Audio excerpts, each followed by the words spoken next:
అందరూ నమస్తే. మనతో మన స్టూడియోలో AICC national coordinator OBC department Karnataka state incharge Nandimandalam Venugopal గారు ఉన్నారు. ఆయనతో కొన్ని రాజకీయ విషయాలు చర్చిద్దాం. నమస్తే సార్.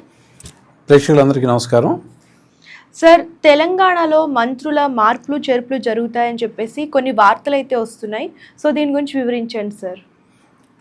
మంత్రివర్గం అనేది ముఖ్యమంత్రి గారు ఎప్పుడైనా కొత్త వాళ్ళని చేర్చుకోవచ్చు, పాత వాళ్ళకి ఉద్వాసన పలకచ్చు, వాళ్ళ శాఖలను మార్చవచ్చు. ఆయనకుండే అధికారం అది. అయితే మాది జాతీయ పార్టీ కాబట్టి కాంగ్రెస్ పార్టీ,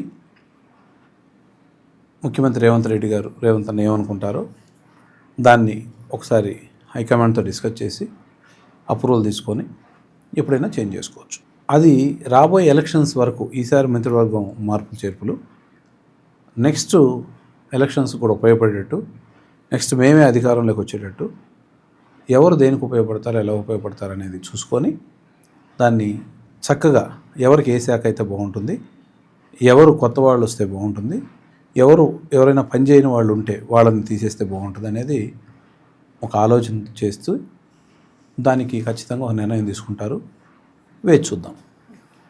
నమస్కారం. థ్యాంక్ యూ సార్, చాలా మంచిగా వివరించారు.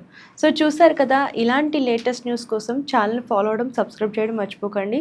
సబ్స్క్రైబ్ చేసి మమ్మల్ని సపోర్ట్ చేయండి. ఇంకా లేటెస్ట్ న్యూస్ అన్నీ కూడా డైలీ అప్డేట్స్ వస్తూ ఉంటాయి.